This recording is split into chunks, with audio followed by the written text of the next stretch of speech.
الحمد لله نحمده ونصلي على رسوله الكريم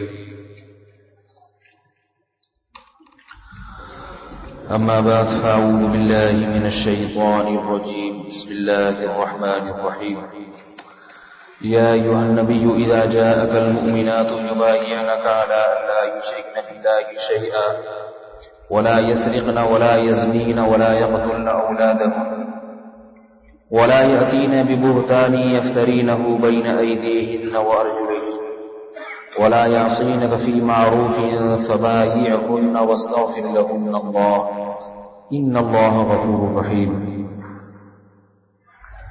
سورہ ممتحنہ کی آیت نمبر 12 اس پر بیان چل رہا تھا. پچھلے ہفتے مجھے کہیں اور بیان کے لیے جانا تھا تو ہم نے کسی اور کو دعوت دی تھی.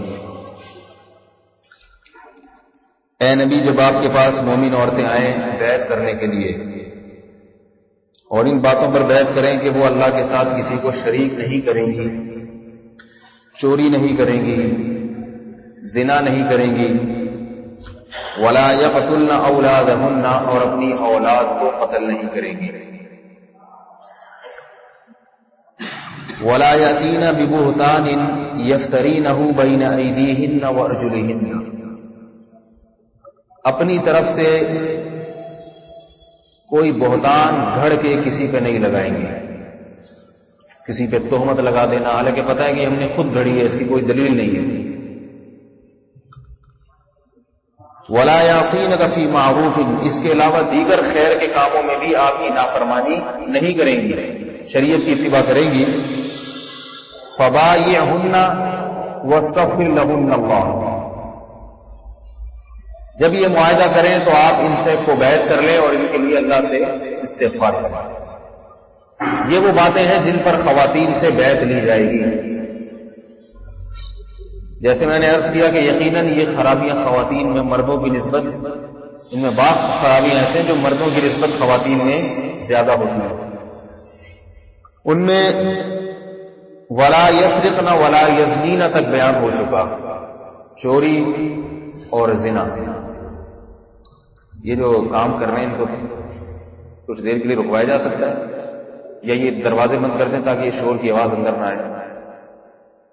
یہ جو مسجد کے دروازے ہیں یہ بند کر دیے جائیں.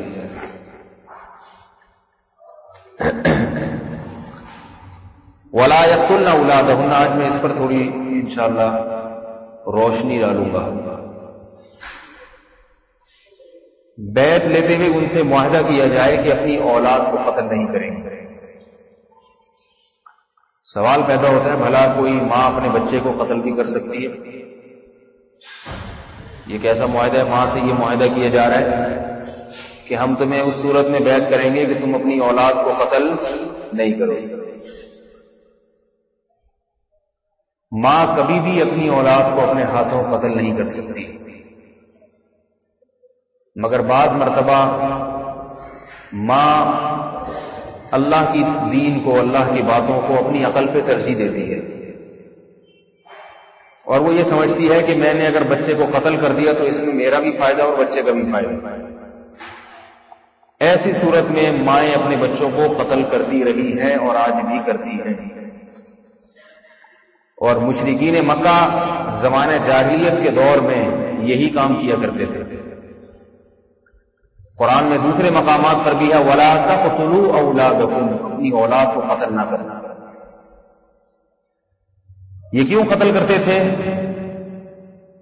جو وجوہات اس زمانے میں تھی وہی وجوہات آج کے زمانے میں بھی ہیں. کیوں قتل کرتے تھے اس کی وجہ بھی قرآن نے بیان کر دی. خشیۃ املاق غربت کے خوف سے. اسے کھلائیں گے کہاں سے؟ اس زمانے میں بچے کی پیدائش کو روکنے کے طریقے دریافت نہیں ہوئے تھے. حمل روکنے کے جو جدید طریقے آج کل ہیں، انجیکشن لگوا لو، ٹیبلٹ کھا لیں اور معلوم نہیں کیا کیا طریقے ہیں، یہ طریقے اس زمانے میں ایجاد نہیں ہوئے تھے. لہذا بسا اوقات نہ چاہتے ہوئے بھی بچہ پیدا ہو جاتا اور ایسے حالات میں پیدا ہوتا کہ ایک تو عمومی سطح پہ عربوں میں غربت بہت تھی، عرب اس وقت دنیا کی غریب قوموں میں شمار ہوتا تھا عربوں کا، کیونکہ عرب کی سرزمین آج بھی آپ دیکھ لیں، یہ پیٹرول تو اب نکلا ہے، اس زمانے میں اگر نکل بھی جاتا تو کیا کرتے پیٹرولوں کا، اونٹ تھوڑی بھی چلاتے پیٹرولوں سے، گاڑیاں تو تھی نہیں، تو ریگستان ہوتے تھے، تین طرف سمندر، درمیان میں جزیرہ نما عرب کی سرزمین، ریگستان ریگستان، سرسبز و شاداب زمین میسر نہیں تھی، بارشیں اس طرح نہیں ہوتی جیسے ہمارے ملکوں میں ہوتی ہیں۔ آج بھی عرب میں کیا اگتا ہے سوائے کھجور کے؟ کچھ بھی نہیں اگتا میرا خیال، کہیں کہیں کچھ سرسبز و شاداب زمینیں ہیں، وہاں کچھ پھل پیدا ہو جاتے ہیں، ورنہ عمومی سطح پہ آج بھی دیکھیں سعودی عرب میں آپ کو کچھ نہیں ملے گا، زمینی پیداوار کچھ بھی نہیں ہے۔ تو وسائل قومی سطح پہ بھی نہیں تھے۔ یہ دروازہ اچھی طرح بند کریں نا، یہ دونوں بند کر دیں بھائی، قومی سطح پہ بھی وسائل نہیں تھے بالکل، ملک غریب اور عوام بھی غریب، پانی نہیں ہے، زمزم کا پانی تھا، اس کے علاوہ کہیں کنویں کھودنے پڑتے تھے تو کئی فٹ کھودتے پانی، پھر جا کے کہیں تھوڑا سا پانی نکلتا۔ ارض حجاز پانی کی کمی میں مشہور، آج بھی مشہور ہے، پہلے بھی مشہور تھا، کچھ وقت پہلے تک مشہور تھا کہ سعودی عرب میں پانی مہنگا ہے، پیٹرول سستا ہے، اب معلوم نہیں کیا حال ہے، لیکن بہرحال پہلے ایسے ہی تھا۔ تو اس وقت کیا حال ہوگا؟ ایسی صورت میں اگر بچہ پیدا ہو جائے، وہاں ماں باپ کے لیے کھانے کو روٹی نہیں ہے اور اولاد کے لیے روٹی کا انتظام کہاں سے کریں گے؟ بعض تو بچیوں کو زندہ دفن کرتے تھے، اس کی وجہ تو کچھ اور تھی کہ داماد نہ بنانا پڑے ہمیں کسی کو، وہ غیرت کا غلط استعمال تھا، لیکن بعض بیٹی اور بیٹوں دونوں کو قتل کر دیا کرتے تھے کہ کھلائیں گے کہاں سے؟ اس بات پہ قرآن مجید نے پابندی لگائی، اور اس قتل میں مائیں بھی شریک ہوتی تھی، ماں بھی شریک ہوتی تھی، اس لیے ماؤں سے عہد لیا جا رہا ہے، عورتوں سے عہد لیا جا رہا ہے کہ تمہارے جب اولاد ہوگی تو تم اسے قتل نہیں کرو گی۔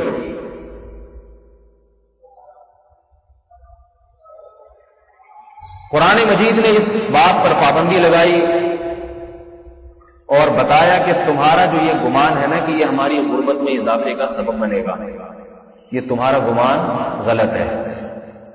نحن نرزقکم وإیاہم، ہم تمہیں بھی رزق دیتے ہیں اور ان کو بھی دیتے ہیں۔ یہاں کسی کو سوال پیدا ہو سکتا ہے کہ اگر والدین کو رزق مل رہا ہوتا تو وہ یہ سوچتے ہی کیوں؟ اس کا مطلب ہے والدین کو رزق نہیں مل رہا تبھی تو اولاد کے قتل کرنے کا سوچ رہے ہیں، اور قرآن کہہ رہے ہیں ہم تمہیں بھی رزق دیں گے ان کو بھی دیں گے۔ تو انسان سوچ سکتا ہے اللہ اگر تو دے گا تو ابھی تک تو نہیں مل رہا، اتنی غربت میں وقت گزارا، اب کیسے اولاد کو، اب کا اولاد کو کیسے ملے گا؟ یاد رکھیے یہ ایسا احمقانہ سوال ہے، اس کا جواب خود سوال کرنے والے کے اعتراض میں موجود ہے کہ اگر اللہ کی طرف سے رزق نہ ملا ہوتا تو اتنے بڑے ہو کر شادی کیسے کر لی ہوتی، اور اتنی خوراک کیسے کھا لی کہ زوجہ کے پاس جانے کے لائق بھی بن گئے، بیوی نے 9 مہینے حمل پیٹ میں اٹھا بھی لیا، بچہ جن بھی دیا اور چھاتیوں میں دودھ بھی پیدا ہو گیا۔ یہ ساری باتیں وہی کرتے ہیں جن کے پیٹ بھرے ہوئے ہوتے ہیں۔ نہیں آ رہی بات سمجھ؟ جس کا پیٹ نہیں بھرتا وہ بڑا نہیں ہوتا۔ مجھے کسی نے بتایا کہ آج کل سینما گھروں میں ایک فلم چل رہی ہے، 4-5 لڑکے آئے پرسوں، مجھے کہنے لگے اس کے بارے میں کچھ بیان کریں۔ میں نے کہا کیا ہوا اس فلم میں؟ کہنے لگے پاکستان کی کوئی فلم دنیا میں اتنی مشہور نہیں ہوئی جتنی یہ ہوئی ہے۔ اس میں دکھایا کہ ایک مولوی صاحب جن کے 14 بچے، سمجھ میں آئی؟ مولوی صاحب دکھائے بھی مولوی صاحب ہیں، کیونکہ مولوی صاحب اس قسم کی چیزوں کی تعلیم دیتے ہیں، اولاد نہ روکو اللہ ہے کھلانے والا۔ اور بتانے والے نے بتایا کہ 14 بچوں کے ساتھ گھر میں غربت، ہر وقت گھر میں لڑائی جھگڑے، روٹی پہ جھگڑا، آج روٹی کم پڑ گئی، آج سالن کم پڑ گیا، اور ابا کی آمدن روز بروز کم ہوتی چلی جا رہی ہے۔ حتیٰ کہ بچے ابا سے کہہ رہے ہیں کہ ابا بس اولاد کو روک دو ابھی، اور ابا کہہ رہے ہیں کہ اللہ ہے کھلانے والا۔ اب دیکھیے اللہ کے یعنی کیسا مقابلہ کرایا جا رہا ہے۔ مولوی صاحب توکل پہ چلا رہے ہیں اور بچے حقائق کو دیکھ رہے ہیں، ہے نہیں۔ مناظرے کروائے ہیں باقاعدہ باپ بیٹی کے درمیان۔ کسی نے بتایا کہ ایسا ڈائلاگ بھی ہے کہ بیٹی اپنے باپ سے کہہ رہی ہے کہ جب کھلا نہیں سکتے تھے تو پیدا کیوں کیا؟ جب کھلا نہیں سکتے تھے، آپ بتاؤ یہ اولادوں کو کیا سکھایا جا رہا ہے ٹی وی کے ذریعے؟ باپ کے لیے اس سے بڑا کوئی تانا ہو سکتا ہے کہ اس کی اولاد اس سے کہے کہ جب کھلا نہیں سکتے تھے تو پیدا کیوں کیا؟ اللہ اس کے رسول کو بتاتے ہیں کہ باپ کا سب سے بڑا انعام احسان یہ کہ وہ تمہاری پیدائش کا ذریعہ اور سبب بنا ہے، وہ نہ ہوتا تم دنیا میں نہیں آتے۔ اور بیٹی اپنے باپ کو یہ تانا دے رہی ہے کہ تم کھلا نہیں سکتے تھے، تو اس بدبخت سے کوئی پوچھے اس بیٹی سے کہ اگر تیرے باپ نے بدبخت تجھے کھلایا نہیں ہے تو اتنی بڑی کیسے ہو گئی؟ اتنی بڑی کیسے ہو گئی کہ آج باپ کی آنکھوں میں آنکھیں ڈال کے بات کر رہی ہے؟ لیکن انہیں کوئی جواب دینے والا نہیں ہے، یہ خود ہی بناتے ہیں فلمیں، خود ہی اس کو شائع کر دیتے ہیں۔ مولوی بھی ان کا اپنا ریڈی میڈ مولوی ہوتا ہے جسے لا کے فلموں میں، میرے جیسے کو لا کے بٹھایا نا اس فلم میں، مجھے بٹھایا کہ آپ مولوی بنے یہاں پہ، آپ کے 14 بچے اور آپ سے آپ کی بیٹی جھگڑ رہی ہے۔ میں اسے کیا جواب دیتا کہ بدبخت، اگر تجھے روٹی نہیں ملی ہے تو بتا تو بڑی کیسے ہو گئی، اتنا قد کیسے نکال لیا، اور تو نے آج باپ کی آنکھوں میں آنکھیں ڈال کے بات کرنے کی تجھ میں جرأت کیسے پیدا ہو گئی؟ مجھے اس وقت جب میں نے یہ ملفوظ سنا تو مجھے سورہ یاسین کی آیات یاد آئی ذہن میں۔ اللہ رب العزت فرماتے ہیں، بلکہ سورہ یاسین کے جو آخری رکوع ہے نا اس کا شان نزول، ایک شخص آیا رسول اللہ صلی اللہ علیہ وسلم کے پاس، ایک بدبخت کافر۔ اللہ کے نبی نے فرمایا کہ قرآن نے دعویٰ کیا، اللہ کے نبی نے اس دعوے کو نقل کیا کہ تم قبروں میں جا کے بوسیدہ ہڈیاں ہو کے ختم ہو جاتے ہو، لیکن اللہ ان بوسیدہ ہڈیاں میں قیامت کے دن دوبارہ زندہ کر کے اپنے سامنے کھڑا کرے گا تمہیں۔ ہے نا ہمارا یہ عقیدہ؟ یہ عقیدہ ہمیں کس نے بتایا؟ یہ فلمیں بنانے والوں نے بتائی، اللہ نے بتایا۔ اللہ نے بتایا کہ ظاہر کو نہ دیکھو کہ تم قبر میں جا کے گل رہے ہو، سڑ کے ختم ہو رہے ہو، تمہیں خدا دوبارہ زندہ پیدا کرے گا۔ ایک کافر آیا نبی علیہ السلام کے پاس قبرستان کی پرانی بوسیدہ ہڈی لے کے، اور اللہ کے رسول صلی اللہ علیہ وسلم سے کہا، آپ یہ کہتے ہیں کہ اللہ مردوں میں جان ڈالے گا، بھلا یہ ہڈی، کتنا ہوشیار کافر تھا دیکھیے۔ حالانکہ کوئی نیا مردہ ہوتا نا تازہ تازہ، اس کی لاش بھی دکھائی جا سکتی تھی، لیکن وہ گیا بدبخت پرانے قبرستان سے کوئی بوسیدہ ہڈی، جس کو ہر آدمی دیکھ کے کہے کہ یہ تو اگر اللہ نے جان ڈالنی ہوتی تو تھوڑا سا تو اس کو صحیح سالم رکھتا نا اللہ تعالیٰ۔ بالکل ہی کیڑے کھا رہے ہیں، مٹی کھاتی جا رہی ہے اور اس کو ختم ہونے دے رہے ہیں، اگر کچھ تو حفاظت کی جاتی۔ ہم نے سالن دوپہر کا بچانا ہوتا ہے رات کو کھانے کے لیے تو فریج میں رکھتے ہیں نا، ایسے کیڑوں کے سامنے گلنے سڑنے کے لیے چھوڑی دیتے ہیں اس کو نہیں چھوڑا جاتا ہوں، لیکن اللہ تو ایسے چھوڑ دیتے ہیں میتوں کو گلنے دو، سڑنے دو، خراب ہونے دو۔ تو اس کافر نے کہا اگر اللہ نے جان ڈالنی تھی تو اتنا بوسیدہ کیوں بنایا؟ وہ پرانی ہڈی لے کر آیا اور کہنے لگا من یحیی العظام وہی رمیم، بھلا ان ہڈیوں میں کون جان ڈالے گا جبکہ وہ بوسیدہ ہو کے گل سڑ گئی ہو۔ یہ اعتراض حقیقت میں کس پر تھا؟ محمد صلی اللہ علیہ وسلم پر نہیں تھا، وہ تو اپنے خیال میں نبی پر اعتراض کر رہا تھا، لیکن یہ اعتراض کس پر تھا؟ بنانے والے پر، کیونکہ یہ دعویٰ نبی نے نہیں کیا کہ میں زندہ کروں گا، یہ دعویٰ کس نے کیا ہے؟ خدا نے کیا ہے، اللہ نے کیا ہے۔ اس لیے آپ صلی اللہ علیہ وسلم نے کوئی جواب نہیں دیا، بھئی جس پہ اعتراض کیا وہی جواب دے گا، میرے ذمہ تھوڑی ہے، میرے ذمہ تو صاف صاف پہنچا دینا ہے۔ آپ صلی اللہ علیہ وسلم پر سورہ یاسین کا آخری رکوع نازل ہوا، فرمایا اولم یر الانسان انا خلقناہ من نطفۃ فاذا هو خصیم مبین، کیا یہ انسان جو اعتراض کر رہا ہے یہ دیکھتا نہیں کہ ہم نے اس کو پانی کے ناپاک قطرے سے بنایا ہے، پانی کے ناپاک قطرے سے، جو کپڑوں پہ لگ جائے تو نماز نہیں ہوتی، جسم سے نکل جائے تو غسل کیے بغیر کوئی عبادت قبول نہیں ہوتی۔ کیا اس پانی کے قطرے میں آنکھ، ناک، کان، دل، دماغ، جگر موجود تھے؟ کچھ نظر آ رہا تھا اس میں کہ اس میں دل بھی بن سکتا ہے، اس میں بنانے والا جگر اور کلیجی بھی بنا. آج تو کہتے ہیں نا بھائی یہ مولوی لوگ زمینی حقائق کو نہیں دیکھتے, آسمان سے اوپر کی باتیں کرتے ہیں. بعض کہتے ہیں کہ گراؤنڈ ریئلٹیز, زمینی حقائق یہ نہیں دیکھتے, بس یہ اللہ توکل کی باتیں کرتے رہتے ہیں. وہ کافر زمینی حقائق دیکھ رہا تھا. وہ کہہ رہے ہیں زمینی حقائق تو کہتے ہیں کہ گل سڑکیں ختم ہو گئی, کیسے زندگی ہوگی؟ قرآن نے کہا کہ تم زمینی حقائق نہیں دیکھتے, تم جھوٹ بولتے ہو. زمینی حقائق دیکھنے ہو تو اپنے ماضی کو دیکھو, وہ بھی ایک حقیقت ہے کہ ایک ایسی چیز کہ عقل تسلیم نہیں کرتی کہ اس میں آنکھ, ناک, کان, دل, دماغ, جگر, پھیپھڑے, ہونٹ, الم نجعل لہ عینین ولسانا وشفتین. فرمایا کہ ہم نے تیری دو آنکھیں نہیں بنا ڈالی, تیرے دو ہونٹ نہیں بنا ڈالے, تیری زبان نہیں بنا ڈالی, منہ میں دانت نہیں لگا دیے, اور تجھے چلنے کے لیے ٹانگیں نہیں دی, اور سننے کے لیے کان نہیں دے دیے. ان میں سے ایک ایک چیز کو اگر اٹھا کے آپ اس پہ ریسرچ کرنا شروع کر دیں, سائنس عاجز آ جائے گی. ابھی تک انسانی جسم کے اعضاء کی تحقیق مکمل نہیں ہوئی ہے. ایک سائنسدان جو کان کا اسپیشلسٹ تھا, اس نے اس پہ غور کرنا شروع کیا کہ یہ کان سنتا کیسے ہے. اس پہ وہ تحقیق کرتا رہا. جب وہ اس نے دیکھا کہ سننے کا نظام اتنا پیچیدہ بنایا ہے, اس کے منہ سے بلا اختیار نکل گیا کہ جو بنانے والا ہے وہ کیسا سننے والا اور کیسا جاننے والا ہوگا. بلا اختیار شیخ اٹھا وہ, حالانکہ مسلمان نہیں تھا. اس نے کہا اتنی پیچیدہ چیز کان کی شکل میں بنا کے اس نے لگا دی, تو بنانے والا کیسا ہوگا؟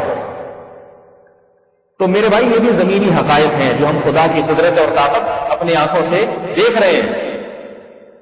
اللہ نے فرمایا کہ یہ اعتراض کر رہا ہے بنانے والے پر کہ یہ کیسے بنائے گا. اولم یر الانسان, کیا یہ دیکھتا نہیں ہے, انا خلقناہ من نطفۃ, ہم نے اسے ایک ناپاک قطرے سے بنایا. اور کیسا بنایا؟ فَإِذَا هُوَ خَصِيمٌ مُبِينٌ, آج یہ پانی کا قطرہ جوان ہو کے جھگڑ رہا ہے, بحث مباحثہ کر رہا ہے. اس میں اتنی صلاحیت ڈال دی. یہ اس کا بحث مباحثہ کرنا بنانے والے کی طاقت اور قوت کی دلیل ہے. خود اس کے اس اعتراض میں اس سوال کا جواب موجود ہے. اس کے اس اعتراض میں اس اعتراض کا جواب موجود ہے کہ آج یہ اعتراض کر رہا ہے تو دیکھے کہ کون ہے جس نے اس میں یہ اعتراض کی اور زبان میں یہ فصاحت و بلاغت کی طاقت پیدا کی. کس نے؟ یہ کیا خود سے پیدا ہو گئی ہے؟ فرمایا اور ایسا اعتراض کر رہا ہے. بنایا کس چیز سے اور اعتراض کیسے کر رہا ہے؟ وَضَرَبَ لَنَا مَثَلًا وَنَسِيَ خَلْقَهُ, فرمایا بنانے والے کے لیے مثالیں بیان کر رہا ہے اور اپنی پیدائش کو بھول گیا. اور کیا مثالیں بیان کر رہا ہے؟ مَن يُحْيِي الْعِظَامَ وَهِيَ رَمِيمٌ, بھلا ان ہڈیوں میں کون جان ڈال سکتا ہے جبکہ وہ بوسیدہ ہو جائے. مولوی بھی زمینی حقائق کی بات کرتے ہیں, مگر وہ زمینی حقائق نہیں جو اوپر سے نظر آتے ہیں. وہ زمینی حقائق جو کسی چیز کی گہرائی میں غور و فکر اور تدبر کے بعد انسان کے سامنے ظاہر ہوتے ہیں. وہ زمینی حقائق جن پر شہوتوں اور خواہشات کا پردہ نہیں پڑا ہوا ہوتا. اگر ہر ایک کو زمینی حقائق آسانی سے نظر آ جاتے تو دنیا میں کوئی کافر نہ ہوتا,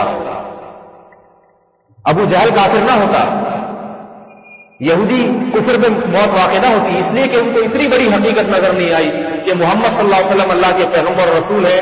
نہ نبی کے اخلاق سے متاثر ہوئے, نہ نبی کے معجزوں سے متاثر ہوئے. انہوں نے یہ بھی چیزیں دیکھی کہ جتنے انبیاء آتے تھے اگلے آنے والے کی بشارتیں دیتے تھے. یہ زمینی حقائق یہودی دیکھ چکے تھے اور تورات انجیل میں محمد صلی اللہ علیہ وسلم کی بشارتیں پڑھ چکے تھے اور انتظار کر رہے تھے. اس کے باوجود اس زمینی حقیقت کو انہوں نے انکار کیوں کیا؟ اس لیے کہ شہوت پرست تھے, اپنی خواہشات کو قربان کرنا پڑتا تھا.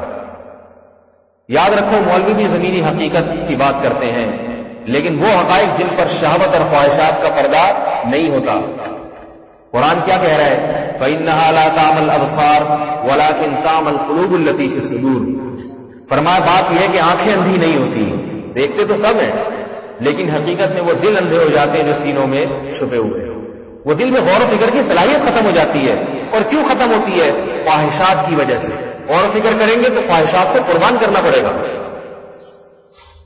تو میں یہ کر رہا تھا میرے بھائی, جیسے قرآن نے اس کافر کو کہا کہ تو بنانے والے پہ اعتراض کر رہا ہے, اس کو کہہ دے اے نبی یحییھا الذی انشأھا اول مرہ, اس ہڈی میں وہی جان ڈالے گا جس نے اس ہڈی کو پہلی مرتبہ پیدا کیا.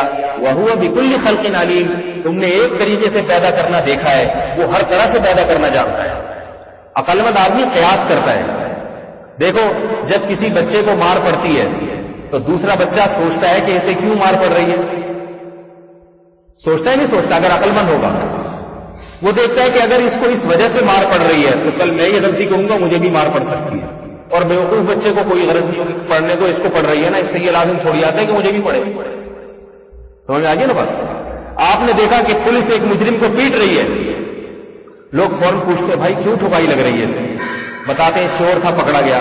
تو ہر آدمی قیاس کر کے کیا کہتا ہے کہ اگر میں نے چوری کی تو میری بھی ٹھکائی ہو سکتی ہے. لیکن احمق اور بیوقوف کہے گا اس کی ٹھکائی ہوئی ہے، دنیا میں اس کے علاوہ کسی کی نہیں ہو سکتی. تو احمق اور بیوقوف اللہ کی قدرت پہ استدلال نہیں کرتا. وہ کہتا ہے اگر اللہ نے مجھے پانی کے قطرے سے بنا دیا تو بس اللہ اسی طرح بنا سکتا ہے، اس کے علاوہ کسی اور طرح نہیں بنا سکتا. لیکن حقیقت پسند آدمی کیا کہے گا؟ بھائی جو اس طرح سے بنا سکتا ہے وہ دوسرے طریقوں سے بھی بنا سکتا ہے. جس میں اتنے عجیب طریقے سے بنانے کی طاقت اور قدرت ہو تو دوسرے طریقوں سے بنانے کی طاقت اور قدرت بھی ہوگی اس میں. فرمایا قل یحییھا الذی انشأھا اول مرہ، ان سے کہہ دو کہ اس میں وہی جان ڈالے گا جس نے اس کو پہلی مرتبہ بنایا. وہو بکل خلق علیم، اور وہ ہر طرح سے پیدا کرنا جانتا ہے. میں یس کر رہا تھا جس نے مجھے بتایا نا کہ بیٹی نے باپ کو کہا کہ جب کھلا نہیں سکتے تھے تو پیدا کیوں کیا، تو باپ عقل مند ہوتا تو جواب میں کیا کہتا کہ بیٹی اگر تو نے کھایا نہیں ہے تو تیری زبان اتنا چل کیسے رہی؟ بھوکے کی زبان چلتی ہے؟ بتاؤ بھائی، بھوکے میں تو بولنے کی طاقت ہی نہیں ہوتی، اتنا بڑا تھوڑی ہو جاتا ہے بھوکا. یہ بدبخت ٹیلی ویژن پہ کیا قوم کی تربیت کر رہے ہیں، کیا تربیت کر رہے ہیں قوم. مجھے ایک بات بتاؤ. اچھا اس بتانے والے نے بتایا کہ اس فلم میں یہ بھی دکھایا ہے کہ پڑوس میں ایک صاحب کے 2 بچے ہیں، دونوں ڈاکٹر انجینئر، ایک ڈاکٹر شاید ایک انجینئر. دکھایا کہ دیکھو 2 بچے تھے کتنے مزے سے، ایک ڈاکٹر بنا ہوا ہے اور یہ 14 بچے مولوی صاحب لے کے بیٹھے ہوئے. ظاہر ہے ان کو نہ ڈاکٹر بنا سکتے نہ انجینئر. یہ زمینی حقائق، یہ زمینی حقائق. حالانکہ زمینی حقائق اس کے برعکس ہیں. اگر آپ سروے کریں گے نا، سروے، تو جن کے زیادہ بچے ہیں ان میں ڈاکٹر انجینئروں کا ریشو زیادہ ہے. اس کی وجوہات ہیں. اس کی وجوہات یہ ہیں کہ بہن بھائی آپس میں جیسی ایک دوسرے کی تربیت لاشعوری طور پر کرتے ہیں وہ ماں باپ نہیں کر سکتے. سمجھ میں آ رہی ہے نا بات؟ ان میں ایسی بات صلاحیتیں پیدا ہوتی ہیں کہ وہ ماں باپ وہ چیزیں بہت سی نہیں سکھا سکتے جو بہن بھائی. اور ایک بات یہ بھی رکھیں کہ 14 بچے اکٹھے نہیں پیدا ہو جاتے. جب بھی کہتے ہیں نا 14 بچے، ایک تو خیال آتے اتنے سے 14 ہوں گے، اتنے سے نہیں ہوتے. جب 14واں بچہ پیدا ہوتا ہے تو پہلا خود شادی کے قابل ہو چکا ہوتا ہے، بڑا ہو چکا ہوتا ہے. وہ اپنے والدین کے ساتھ ان چھوٹے بھائیوں میں دوسرے بھائیوں کے ساتھ ہاتھ بٹا رہا ہوتا ہے. خدا کی قسم لا الہ الا اللہ، میں نے ایسے لوگ دیکھے ہیں، غریب تھے، ہونڈا 50 رکھی ہوئی تھی، اللہ نے چونکہ اولاد زیادہ دی تھوڑے دنوں میں اتنے مالدار بن گئے. جیسے ہی کوئی جو بچہ والے ہوتا چلا گیا تو وہ ظاہر ہے وہ بچہ کمائے گا تو پیسہ گھر میں آئے گا. تھوڑی آمدن بھی اتنے ساروں کی جب گھر میں جمع ہوئی تو لاکھوں پتی بن گئے. اور ایسے لوگ بھی دیکھے ہم نے کہ کروڑ پتی لاکھوں پتی تھے مگر اولاد کی کمی کی وجہ سے غربت اور جو ہے نا وہ مسکینی کا شکار ہو گئے. تو یہ خیر ایک الگ موضوع ہے، الگ جو ہے نا اس پہ کہ مشاہدات کیا کہتے ہیں، ایک الگ موضوع. مشاہدات کو ابھی فی الحال چھوڑیں. میں یہ بتا رہا ہوں کہ آپ کا ٹیلی ویژن کیا لوگوں کو سکھا رہے ہیں. ظاہری فلم یہ ٹی وی آج سینما گھروں میں آ رہی ہے، کل ٹی وی بھی دکھائی جائے گی. اور جو بچیاں ٹی وی میں یہ چیز دیکھیں گی، غریب گھرانے کی بچیاں، تو مجھے بتاؤ اپنے ماں باپ کی ان کے دل میں عظمت پیدا ہوگی یا نفرت پیدا ہوگی؟ ہمیشہ سے بزرگان دین بچوں کو قناعت سکھاتے آئے ہیں کہ باپ اگر سوکھی روٹی کا ایک ٹکڑا بھی کھلا رہا ہے تو اس پہ اسے اللہ کا شکر ادا کرو، یہی ہے کھلا رہے ہیں. ہمیشہ سے بیویوں کو قناعت سکھائی جاتی تھی کہ تمہارا شوہر جو کچھ کھلا رہا ہے اسے خوشی سے کھاؤ، اس لیے کہ شکر کی نعمت جس کو ملی ہے تو خدا کی قسم یہ شکر کی نعمت دولت کی نعمت سے کئی گنا بڑی ہے. موسیٰ علیہ السلام غریب تھے اور قارون کیا تھا؟ کروڑ پتی تھا، مگر کامیاب کون ہوا بتاؤ بھائی؟ اس لیے کہ اللہ کے شکر گزار بندے تھے اور قارون اللہ کا ناشکرہ بندہ تھا. دولت کو معیار بنایا جا رہا ہے، کامیابی دولت کو معیار. ایک بات تو یہ کہ وہ پڑوس میں انہوں نے دکھایا 2 بچے، ڈاکٹر ایک انجینئر. دوسری بات یہ، میں ایک سوال پوچھتا ہوں کہ اگر پڑوس میں جس آدمی کے 2 بچے ہوئے، ایک بیٹے کے بجائے اس کی 2 بیٹیاں ہو جاتی پھر کیا ہوتا؟ صحیح ہے نا؟ پھر وہ بیٹے کی لالچ میں ایک اور بچہ پیدا کرتا. اگر پھر بیٹی ہو جاتی، پھر بیٹے کی لالچ میں ایک اور، پھر بیٹی ہو جاتی، پھر بیٹے کی لالچ میں ایک اور، ممکن ہے 8-10 بیٹیاں ہو جاتی اس کے، بیٹا کوئی نہ ہوتا. اور اس کے پڑوس میں اگر کسی کے بیٹا ہو جاتا تو وہ 1-2 بچوں کے بعد نسل کو روک دیتا، جیسے کہ آج کل ہو رہا ہے۔ اب مجھے بتاؤ اس منصوبے پر عمل کرنے کے نتیجے میں لڑکیوں اور لڑکوں کی گروتھ ریشو میں فرق کتنا پیدا ہو جائے گا؟ یہ ٹیکنیکل بات ہے، میرے خیال ہے سمجھ میں نہیں آئی۔ لوگ کہتے ہیں نا مولوی اوٹ پٹانگ باتیں کرتے ہیں، اوٹ پٹانگ نہیں، خدا کی قسم یہ زمینی حقائق بتا رہا ہوں آپ کے سامنے۔ ہر شادی شدہ جوڑے کو بیٹے کی ضرورت بہرحال ہوتی ہے، انسان کی فطرت ہے۔ وہ کہتے ہیں کچھ نہیں تو ایک بیٹا تو ہو میرا کم از کم، تاکہ میرا والی وارث بنے۔ وہ بیٹوں کی چاہت پیغمبروں نے کی ہے، پیغمبروں نے دعائیں مانگی ہیں بیٹوں کے لیے کہ ہمارا کوئی والی وارث ہو۔ میں یہ نہیں کہہ رہا بیٹیاں پالنا ثواب نہیں ہے، بیٹیوں پہ جنت کی بشارتیں ہیں، لیکن انسان کی فطرت ہے۔ وہ کہتے ہیں زیادہ نہیں، کم سے کم ایک بہرحال ہونا چاہیے تاکہ میرا بیٹا جانشین بنتا ہے۔ بیٹیاں تو کسی اور کی امانت ہوتی ہے۔ حضرت مریم نے اللہ سے بیٹا مانگا کہ مجھے بیٹا ملے گا، میں مسجد اقصی کی خدمت کے لیے وقف کر دوں گی۔ جب بیٹی ہوئی تو حیران ہو گئی، اے اللہ یہ تو بیٹی ہوئی، اسے کیسے وقف کروں گی میں؟ وَلَيْسَ الذَّكَرُ كَالْأُنثَىٰ، لڑکا تو لڑکی کی طرح نہیں ہوتا۔ وہ الگ بات ہے، اللہ نے حضرت مریم میں برکت رکھ دی، مگر برکت بھی ایسے رکھی کہ حضرت مریم کو پھر بیٹا دیا، حضرت عیسیٰ علیہ السلام۔ تو اس بیٹی میں بھی اللہ نے ایسے برکت رکھی کہ اس کو کیا دیا؟ بعد میں پیغمبر کی شکل میں بیٹا دیا۔ تو میرے بھائی بیٹے کی خواہش تو ہر انسان کی فطرت ہے۔ اب جن کو اس خاندانی منصوبہ بندی اور یہ فلم دیکھ کے یہ جذبہ پیدا ہو گیا کہ یار 14 بچے نہیں ہونے چاہیے، ٹھیک ہے، جن کے دل میں یہ جذبہ پیدا ہو گیا، جیسے کہ سب کے دل میں پہلے سے ہے اور مزید ایسی فلمیں دیکھ کے بھڑک جائے گا، نتیجہ کیا نکلے گا؟ ان میں جس کے بیٹا پیدا ہو گیا نا وہ تو نسل روک دیں گے اور بیٹیاں زیادہ پیدا ہونے نہیں دیں گے، نہ بیٹیاں پیدا ہونے دیں گے نہ دیں، کیونکہ ان کا نظریہ ہے کہ 2-3 بچوں کے بعد مزید جتنے ہوں گے نا وہ ہماری غربت کو بڑھائیں گے، ہمارا کھائیں گے، کم وقت ہمیں بھی بھوکا ماریں گے۔ اپنی اولاد کے بارے میں جس بدبخت کا یہ نظریہ ہو کہ وہ میرا کھا کے مجھے کمزور کر دے گی، وہ آدمی انسان کہلانے کے قابل بھی ہے یا نہیں؟ خدا کی قسم ایسی حرص اور ایسی بخل اور کنجوسی جانوروں میں بھی نہیں ہوتی۔ ہم نے خود جانوروں کو دیکھا ہے، بلی کتنی گوشت کی عاشق ہوتی ہے، کتنی عاشق ہوتی ہے، کتنے بچے دینے کے بعد اگر آپ اس کے پاس گوشت ڈالیں گے، اس کا کوئی بچہ آ جائے بلی اس کے لیے گوشت چھوڑ دیتی ہے۔ وہ یہ نہیں کہتی ہاں یہ منحوس پیدا ہو کہ میری بھی بوٹیاں کھا رہے ہیں، یہ نہیں سوچتی، کوئی بات نہیں کہتی اگر یہ کھلائے میں ان کو دے دوں گی اللہ مجھے اور دے دے گا، اور یہی وجہ اللہ بلیوں کو کھلاتا رہتا ہے، دے دیتا ہے، کھاتی رہتی ہیں۔ آج تک کوئی بلی بچے دینے سے نہیں مری ہے، گاڑیوں کے نیچے آ کے مر جاتی ہے، ٹرک کے نیچے آ کے مر جاتی ہے، ایسا نہیں ہوتا کہ خوراک کی کمی سے بلی مر جائے۔ میں ایک دفعہ ہمارے گھر میں کے قریب میں برآمدہ تھا تو اس میں بلی نے بچے دیے ہوئے، میں اپنا آنکھوں دیکھا واقعہ سناؤں آپ کو۔ مجھے خیال آیا کہ بلی سارا دن تو ان بچوں کے پاس پڑی رہتی ہے، بلوں سے بچانے کے لیے بلا آتا ہے نا بلی کے بچوں کو کھا جاتا ہے ہر وقت، اور غراتی کیسے دے گا؟ بلی آپ کتنی پال کے رکھیں، کتنی محبت سے جب بچے دے دے گی نا اس کے بعد پھر تھوڑا سا آپ نے فری ہونے کی کوشش کی، کھینچ کے چماٹ مارا، یہ نہیں دیکھتی کہ یہ مفتی صاحب ہے، مولوی صاحب ہے، محلے کے امام ہے یا میرا مالک ہے، کیا ہے، ایسا بلی غرائی گی۔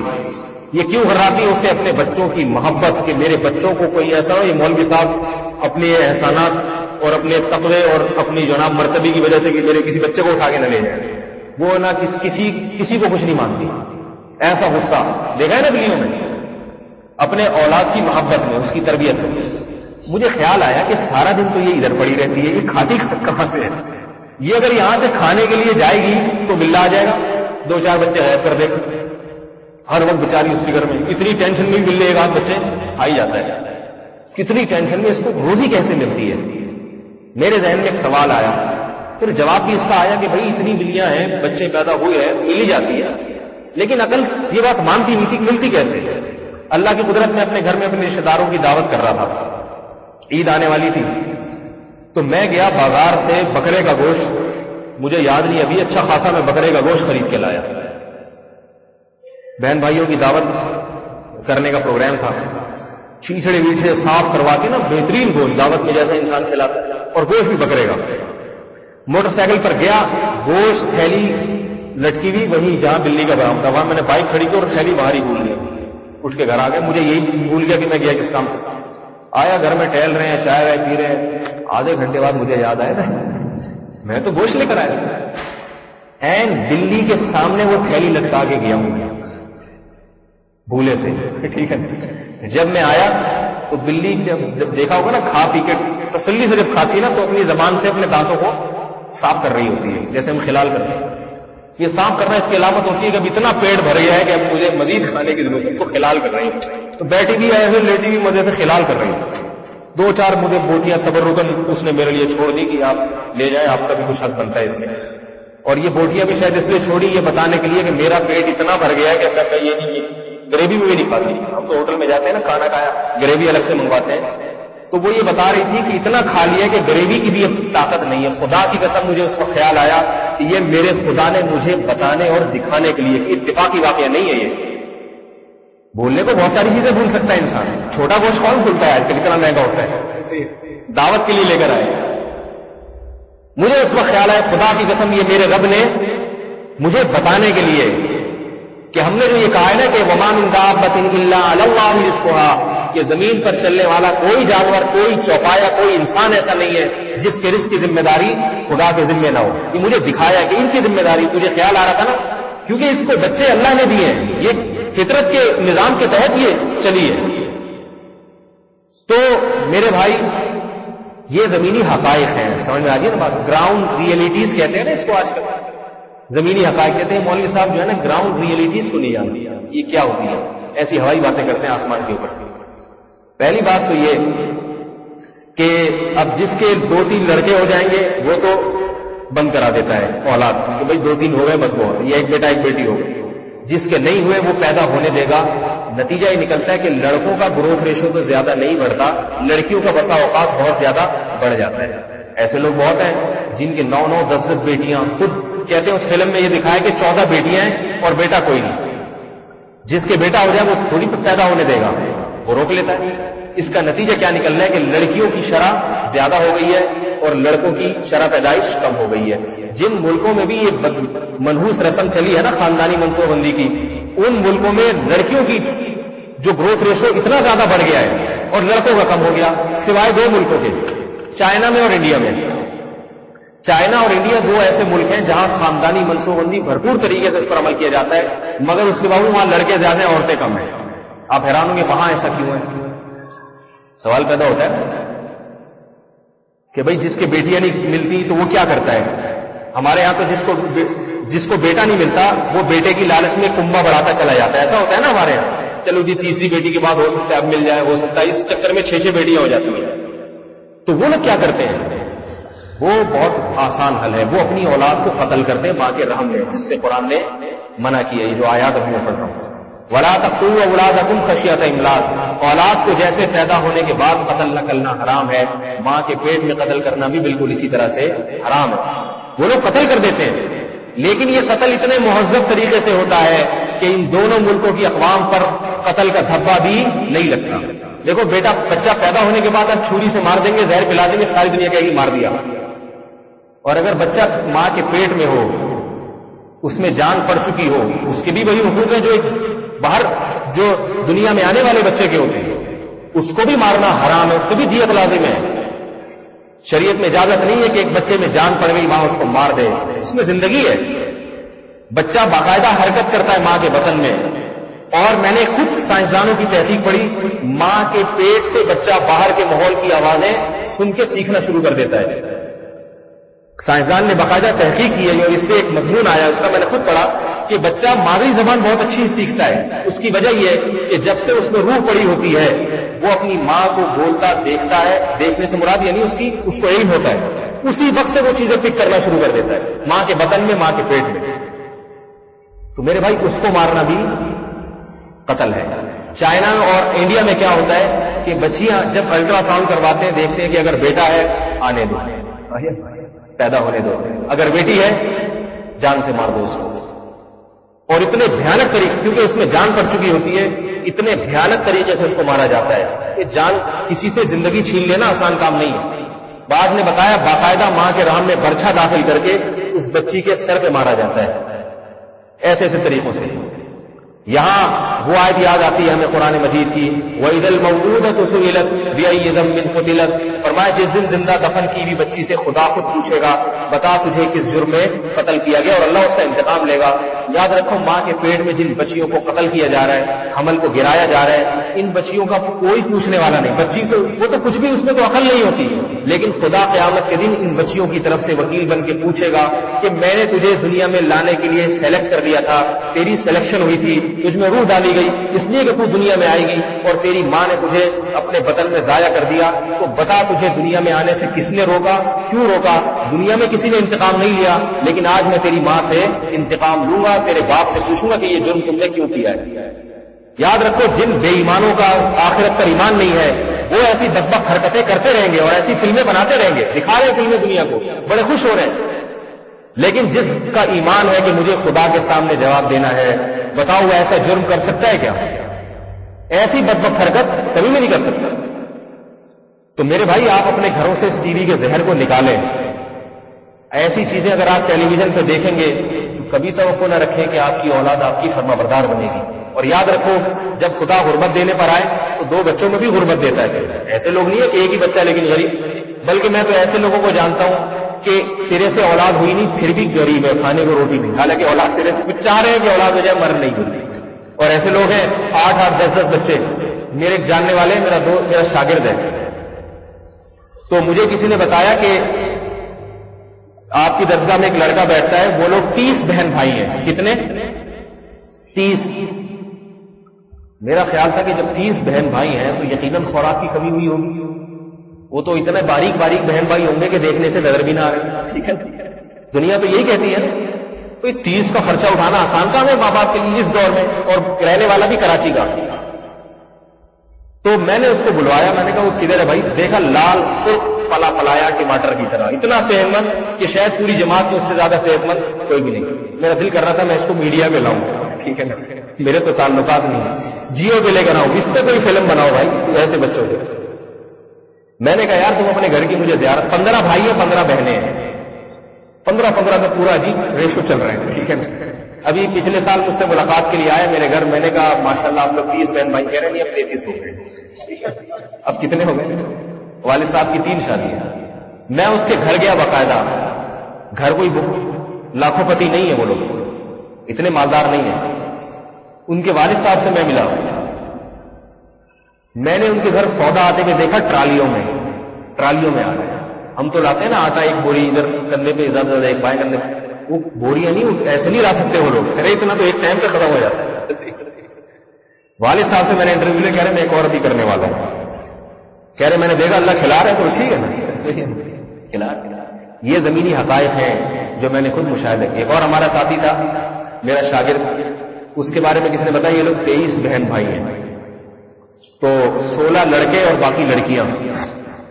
میں نے اس سے پوچھا، کہنے لگا ہم لوگ غریب تھے، مالدار نہیں تھے، لیکن جیسے ہی بیٹے جوان ہوتے چلے گئے ابا کے ساتھ دکان میں بیٹھنا شروع کر دیا. دیکھو یہ خاندانی منصوبہ بندی والے بتاتے ہیں کہ اتنے بچے جو ہے نا یہ منہ لے کے پیدا ہوتے ہیں، پیٹ بھی ہوتا ہے ان کا، یہ بتاتے ہیں یہ لوگ. ان کو کھلانا بھی ہے، چھوڑ نہیں، منہ بھی ہے پیٹ بھی ہے، لیکن یہ نہیں بتاتے کہ کمانے کے لیے 2 ہاتھ اور 2 پاؤں بھی ہیں ان کے. ایسا سمجھے، کمانے کے لیے 2 ہاتھ اور 2 پاؤں بھی ہیں. جو باپ ان 14 بچوں کو کھلا سکتا ہے، حالانکہ منہ اور پیٹ تو وہ بھی لے کے پیدا ہوا تھا، لیکن 2 ہاتھ اور 2 پاؤں ایسے لے کے پیدا ہوا جس میں 14 بچوں کو کھلانے کی صلاحیت اور طاقت بھی ہے. 14 ہوتے نہیں ہے، کسی کی ایک مثال دے رہا ہوں میں کہ ہم سمجھے اچھا 14، یہ تو فلم میں دکھایا گیا ہے کہ 14 بچے، ورنہ 14 بچے کس کے ہو جاتے ہیں؟ 8-9 اتنی، ورنہ عورت بوڑھی ہو جاتی ہے، مرد بوڑھا ہو جاتا ہے. ایک مثال دے رہا ہوں میں کہ فلم بنانے والوں نے وہ 14 بچوں کی مثال دی ہے تو میں اسی پہ رد کر رہا ہوں. تو منہ لے کر پیدا ہوتے ہیں تو ساتھ ساتھ 2 ہاتھ اور 2 پاؤں بھی ہوتے ہیں. اور یاد رکھو پیٹ تو ایک ہی ہوتا ہے، لیکن ہاتھ اور پاؤں خدا ایسے دیتا ہے جس میں 10 کپ کا پیٹ بھرنے کی صلاحیت ہوتی ہے اس کا. کیا دیہاتوں میں گاؤں میں دیکھا نہیں، ایک آدمی کمانے کے لیے باہر جاتا ہے پورے خاندان کو کھلاتا ہے وہ. یہ تو اب یہودیوں کا بخل ہمارے معاشرے میں آ گیا کہ خود کھاؤ خود کماؤ، ورنہ ہمیشہ ایسے ہوتا ہے مسلمان گھرانوں میں ایک کماتا تھا اور پوری فیملی بیٹھ کے کھاتی تھی. کیوں کھاتی تھی؟ اس لیے کہ خدا نے بتا دیا ہوتا ہے کہ یہ ایک عدد منہ اور ایک عدد پیٹ لے کے پیدا ہوا ہے، لیکن 2 ہاتھ میں نے اس کو ایسے دی ہے جو صرف اپنا منہ اور اپنا پیٹ نہیں بھرے گا، یہ اپنے جیسے 10 پیٹ اور بھر سکتا ہے. یہ اتنی صلاحیت اللہ نے انسان کو دی ہے. تو میں نے اس سے پوچھا، کہنے لگا کہ بھائی یہ جو ہے نا کیا نام ہے، جیسے جیسے بیٹے جوان ہوتے گئے ابا کے ساتھ دکان پہ بیٹھتے گئے. اور 16 بیٹے جب 16واں جوان ہوا ہے تو ابا کا کاروبار دبئی تک پہنچ چکا تھا. اب یہاں بھی یہ بدبخت فلمیں بنانے والے یہ بتائیں گے 16 بچے کھائیں گے کہاں, کھلائے گا کہاں سے ابا, کھلائے گا. خدا کے بندوں کو خود بھی تو کمائیں گے کچھ. جیسے جیسے بیٹا جوان ہوتا بالغ ہوتا چلا جائے گا, ڈاکٹر نہ بھی بنا, انجینئر نہ بھی بنا, اول تو وہ سب کچھ بن سکتا ہے, سب کچھ بن سکتا ہے. آپ اپنے ملک میں تعلیم کے نظام کو درست کرنے کی کوشش کریں, رشوت کا بازار ختم کریں. دیکھو باصلاحیت لوگ کیسے, یورپ میں جو باصلاحیت ہے وہ ڈاکٹر بن جاتا ہے نہیں بن جاتا, ہمارے یہاں رشوت دے کے بنتا ہے. اناڑی بالکل کچھ بھی نہیں پڑھنا آتا, زرداری صاحب کو پیسے کھلاؤ بن جائے گا, صدر بن جائے گا ملک کا. باقی ڈاکٹر بننا کیا مشکل کام ہے, صحیح ہے نا. تبھی آج ڈاکٹروں کو دیکھیں تو اکثر سب کی بات نہیں کر رہا, جو یہاں بیٹھے میں ان کے علاوہ کی بات کر رہا ہوں کہ ڈاکٹر اور قصائی میں کوئی فرق ہی نہیں رہا ہے, اس لیے کہ پڑھتے لکھتے نہیں ہے ویسے ہی بن جاتے ہیں. ہر فیلڈ میں رشوت, ہر فیلڈ, اس کو ختم کرنے پہ زور لگائیں. آپ فلمیں بنا رہے ہیں لوگوں کو بیوقوف بنانے کے لیے. تو میں یہ کر رہا تھا کہ 16 بچے جب 16واں جوان ہوا تو باپ کے گھر میں اتنی آمدن آ, کہہ رہے ہم سب ایک دسترخوان پہ بہن بھائی بیٹھ کے کھانا کھاتے ہیں. ہمارے والد صاحب آتے ہیں اتنی بڑی پگڑی لگا کے, پتہ چلتا ہے کوئی بادشاہ آ رہے ہیں. کہہ رہے ہم اپنے والد صاحب کو کہا کہ اب آپ آرام کریں, ہم کما کے کھلائیں گے. کہہ رہے نہیں والد صاحب بیٹھتے نہیں. کہہ رہے نہیں بھائی. تو میں نے اس سے کہا کہ یہ 16 لڑکے, وہ تو چلو والد صاحب کے کاروبار کو انہوں نے بڑھا دیا, پھر اس نے اپنے بیٹوں میں سے 3 کو تبلیغی جماعت کے لیے وقف کر دیا کہ تم سال کی جماعت میں چلو گے. تو کمانے والے اتنے گھر میں ہو گئے ہیں, 3 تبلیغ میں رہیں گے مستقل. جب وہ سال لگا کے آئیں گے دکان پہ بیٹھیں گے, دوسرے بیٹے سال لگانے کے لیے چلے جائیں گے. 3 اس نے افغانستان میں جہاد کے لیے وقف کر دیے ہیں, صحیح ہے نا, جہاد بھی زندہ ہونا چاہیے. 3 بچے مدرسے میں داخل کر دیے ہیں, جن میں سے ایک میرا شاگرد تھا جو مجھے کارگزاری سنا رہا تھا, صحیح ہے. علم بھی زندہ ہو گیا گھر کے اندر, اور تبلیغ بھی زندہ ہو گئی, جہاد بھی زندہ ہو گیا, تجارت بھی زندہ ہو گئی. 2 بچے اگر نکلے نا تو اس کو کیا بناؤ گے, صحیح ہے نا, اس کو بناؤ گے کیا, بشرطے کہ وہ آپ کے کام کا بھی نکلے. اگر وہ بگڑ گیا لوگ کہیں گے ایک ہی انڈا وہ بھی گندا, کیونکہ اولاد کی تربیت اپنے ہاتھ میں نہیں ہے. خوب یاد رکھو, آپ اگر اپنے بچے کو ڈاکٹر بنانا چاہتے ہیں تو یہ نہ سمجھے کہ وہ بن بھی جائے گا. چاہتا تو ہر آدمی ہے اپنے بچے کو صدر بنائے, لیکن یہ صحرا صرف زرداری صاحب کو حاصل ہوا ہے. ہر بچہ چاہتا ہے میرا بچہ جو ہے نا بریگیڈیئر کرنل بن جائے, لیکن بن جاتے ہیں کیا؟ ہم سے بچپن میں کوئی پوچھتا تھا بڑے بڑے کیا بن گئے, پائلٹ. خواہش تو ہر ایک کی ہوتی, لیکن اللہ کا شکر ہے پائلٹ سے اچھی چیز ہی بنا دی اللہ نے. خواہش تو میرے بھائی ہر ایک کی پتہ نہیں کیا کیا ہوتی ہے, لیکن بنتا نہیں ہے. ہر ایک ایسا نہیں بنتا. انسان کا بچہ بھی بن جائے نا, یہ بھی غنیمت ہے اس زمانے میں. انسان کا بچہ بن جائے گا. باپ پریشان ہے, ایک بچہ اتنی دعائیں منتیں مان کے اللہ کو ہوا تھا, وہ بھی پکڑائی میں نہیں آتا. تو یہ, اور اگر اس کے بہن بھائی زیادہ ہوں گے اس پہ ذمہ داریاں ہوں گی, اس پہ ذمہ داری ہوگی. اس کو پتہ ہے میری بہنیں ہیں, ان کی شادی کی ذمہ داریاں میرے سر پر ہے. میں خدا کی قسم ایسے آوارہ لڑکوں کو جانتا ہوں کہ جب ان کی بہنیں بالغ ہوئی لوگوں نے تانے دینا شروع کر دیے, یار تمہاری گھر میں جوان بہنیں بیٹھی نہیں ہیں, تم سٹے لگاتے پھرتے ہو, تم چرس پیتے پھرتے ہو. ان تانوں کی وجہ سے ان کو خیال ہوا کہ یار ان بہنوں کے لیے مجھے کچھ کرنا پڑے گا, اور وہ صحیح بن گئے. اگر وہ بہنیں نہ ہوتی سٹا ہی لگاتا رہتا, بیٹھ کے چرسی پیتا رہتا. اکیلے آدمی کو کوئی فکر نہیں ہوتی, وہ انسان بننے کی کوشش نہیں کرتا. ڈاکٹر ذاکر نائک سے کسی نے سوال کیا, 2 ہی بچے, تو اس نے کہا اللہ کا شکر ہے 2 بچے اچھے نہیں, میں تو اپنے والد کا 5واں ہوں, صحیح ہے نا. 5واں بچہ جو ہے نا ایسے کام کر رہا ہے دنیا میں, دین کے کام کر رہا ہے. قرآن کہہ رہے لا تدرون ایہم اقرب لکم نفعا, یہ تمہاری اولاد, تمہیں نہیں پتا کہ تمہارے زیادہ نفع بخش ان میں سے کون سی اولاد بنے گی. ہمیں نہیں پتا ہوتا کہ پہلے نمبر والا بنے گا یا 14ویں نمبر والا بنے گا. تو میرے بھائی یہ سب, وہ ایک اکبر الہ آبادی نے ایک شعر کہا ہے نا, نئی تہذیب اٹھا کر پھینک دو باہر گلی میں. یہ شعر یاد رکھیں, اٹھا کے پھینک دو باہر گلی میں, نئی تہذیب کے انڈے ہیں گندے. یہ نئی تہذیب ہے جو ہمارے فیملی سسٹم کو برباد کر رہی ہے. اچھا مجھے آخری بات کر کے میں اپنی بات ختم کرتا ہوں. مجھے ایک بات بتاؤ, 2 باتیں کروں گا جلدی, مختصر, تاکہ ایک موضوع میرا نیٹ پہ بھی آ جائے اور ایک جامع سا بیان بن جائے. زمینی حقائق کی بات کرتے ہیں.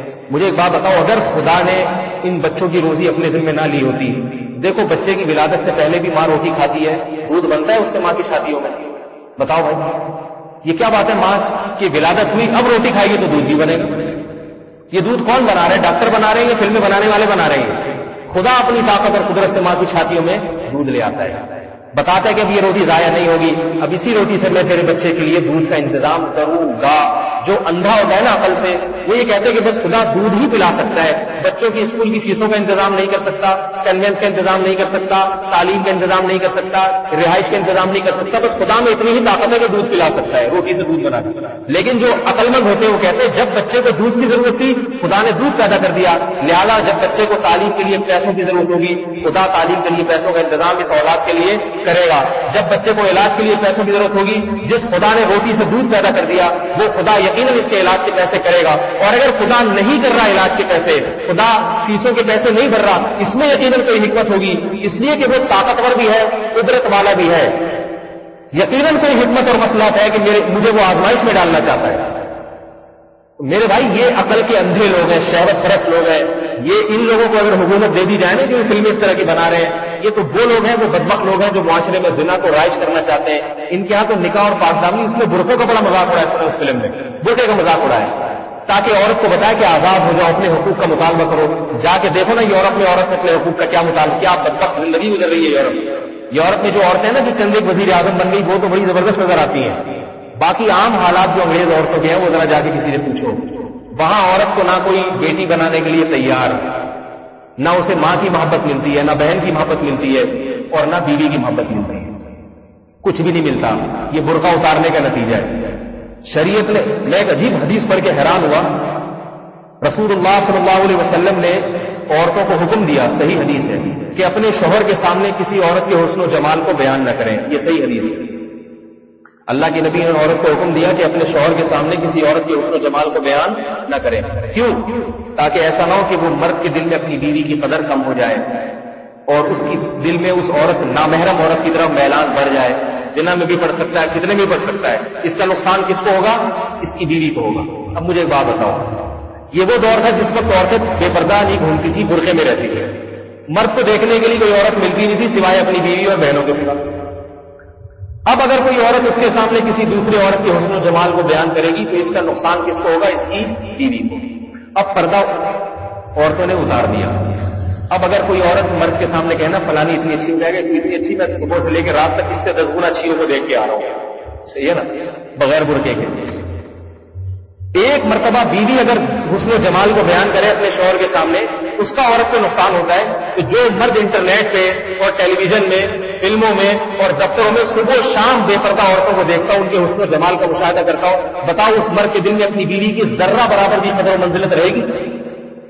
ذرا بھی نہیں۔ اور میرے پاس لڑکے آتے ہیں، کہتے ہیں ایسی ایسی چیزیں مارکیٹ میں دیکھنے کو ملتی ہیں، گھر میں آؤ تو بیوی وہی پرانی والی، وہی 10 سال پہلے جو لے کر آئے تھے وہی۔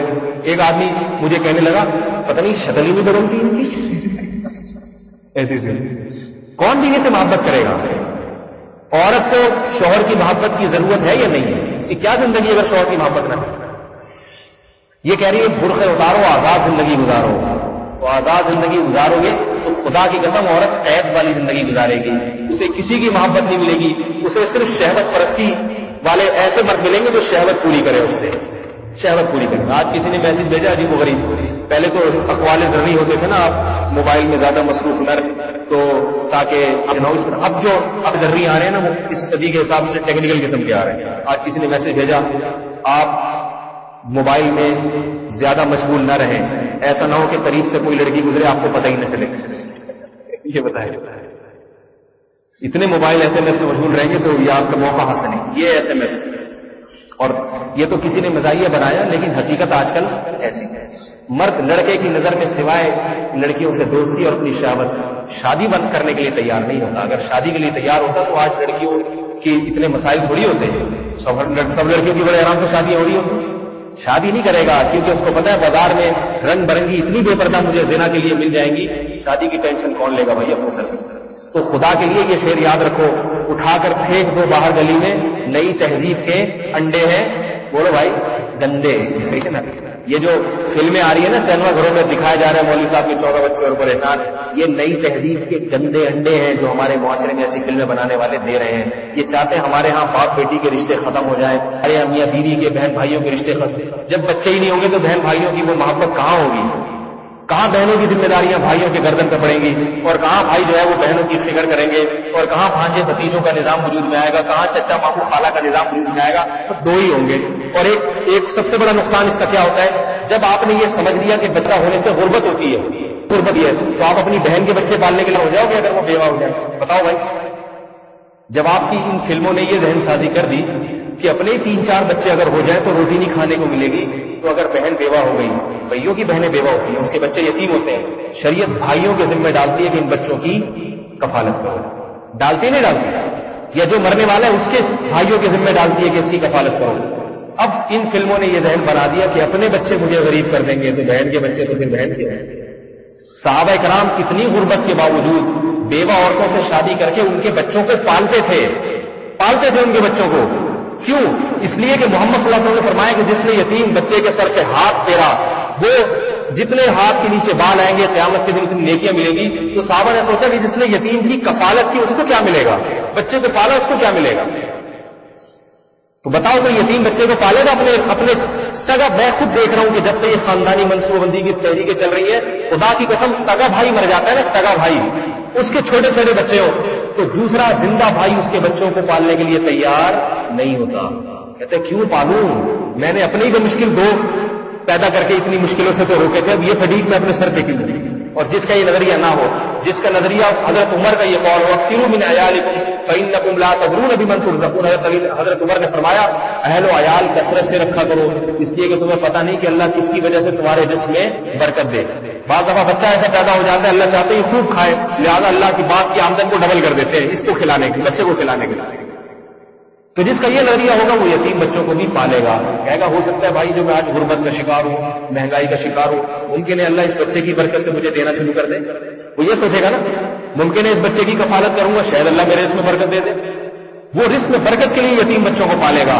اور جس کا یہ فلمیں دیکھے گا اس قسم کی جو آج کل سینما گھروں میں چل رہی ہے، تو وہ کیا کہے گا کہ اپنے بچے بھی کسی طرح ٹرک کے نیچے آگے مر جائے، اللہ کرے گا، کیونکہ اس سے میری آمدن بڑھ جائے گی. ایک بچہ مرے گا خرچہ بچے گا، انڈوں پراٹھ ہوگا، ایک روٹی کا خرچہ تو بڑھے گا، یہ ہوگا. تو ایسی بدبخت نئی تہذیب کے اٹھا کر پھینک دو باہر گلی میں. نئی تہذیب کے انڈے ہیں گندے، ان گندے انڈوں کو باہر پھینک دو. اللہ تعالیٰ ہمیں ایسی بدبختی اور ایسی جو ہے نا سوچ سے ہماری حفاظت فرمائے. لا یقتلن اولادہن میں یہ بھی داخل ہے کہ اپنے ماں اپنے پیٹ میں پیدا ہونے والے بچے کو بھی قتل نہ کرے. اور یہ یقین رکھے کہ جس خدا نے اس بچے کی میرے پیٹ میں تخلیق کی ہے، قرآن کہہ رہا ہے 3 ظلمات ثلاث، 3 اندھیروں میں تخلیق کرتا ہے، وہی خدا ہے جو اس کے رزق کا بندوبست بھی کرے گا. ہاں یہ ضروری ہے کہ باپ کمانے کی کوشش بھی کرے. اگر کوئی پوسٹی قسم کا چرسی موالی باپ ہے، صحیح ہے نا، پڑا ہوا ہے، اس کو روزی نہیں مل رہی تو اس کا قصور نہیں ہے، وہ اللہ کا قصور نہیں. اپنی اعتدال سے محنت کرو، اللہ رزق کے دروازے کھولے گا. اللہ تعالیٰ سمجھنے کی عمل کرنے کی توفیق عطا فرمائے. سبحانک اللہم و بحمدک نشہد ان لا الہ الا انت نستغفرک و نتوب الیک.